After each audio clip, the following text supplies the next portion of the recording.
Good evening, everyone. Good now when you see this. I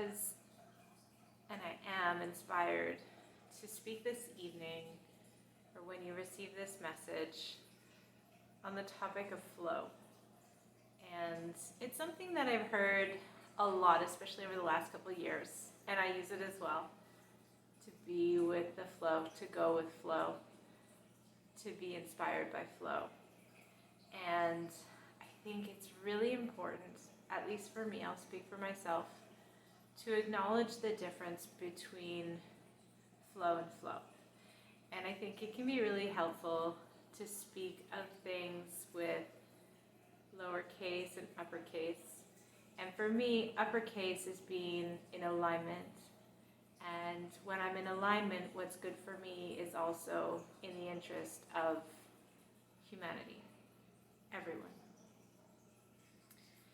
And so if I talk about little case flow, then I'm describing a process that comes from impulse, reactivity, reacting, second chakra, emotionality, desires, passion.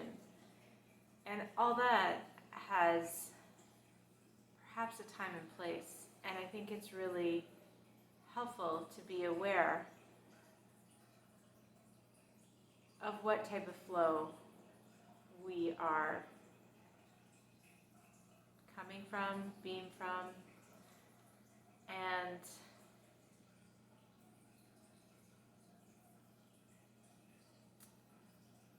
an example comes to mind. I was reflecting on an environment of perhaps being amongst friends and perhaps people saying, go with the flow, and being invited to be in a way that's not in alignment with self. Not in alignment with being your best self. And I think that some people sometimes can say, go with the flow. And I think it's really helpful to be aware of what environment we're in when those types of things are being said, or even we're saying them to ourselves. And to take the time to come back to yourself. If there's any practices or any things that you know help you, whether it be breath, meditation, perhaps excusing yourself and going to the washroom for a moment, or stepping outside, finding something, preferably in advance, being aware of it, that helps you to come back to you. Ground, root, center, connect in. So that you can really be in alignment with what flow looks like for you at that time and space, in that time and space. And I want to move into heart sense and what inspired the name heart sense, and that is responsivity and heart space being the fourth chakra. And for me, heart space represents a responsivity.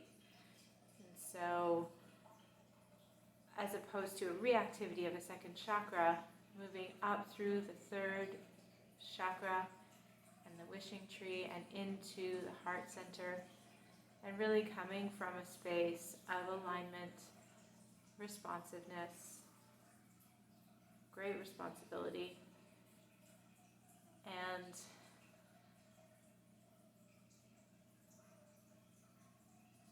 I would also add that what ensues, what arises from the fourth chakra has a refined quality. Compassion comes to mind. And I think that flow from a heart-centered space can be truly helpful. Helpful to self, helpful to others. And sometimes in the moment, it doesn't look like it's helpful because it's not maybe what you want, what is desired, what your desires are, or even what those desires are of those that are in your entourage, in your environment. And so it can be really challenging sometimes. I might even say oftentimes, to come from a heart-centered space, because it involves often going against the flow. I think we're encouraged to be reactive often in many of the systems that we engage in. And coming from a heart-centered space, at least for me personally, involves checking in with self, and it is a responsive space. It's not a reactive space, usually. And so that's what I wanted to share now. It's just a little bit on flow and the difference between flow with a little f and flow with an uppercase F, and also on the relationship between flow and heart sense. And for me, what inspired the idea of heart sense and the importance of being in a heart-centered space, especially now. Thank you for hearing this message, and if you have any comments, I invite you to share. I really respect and appreciate everyone's comments, and I find it definitely enlivens and enriches my reflections as well.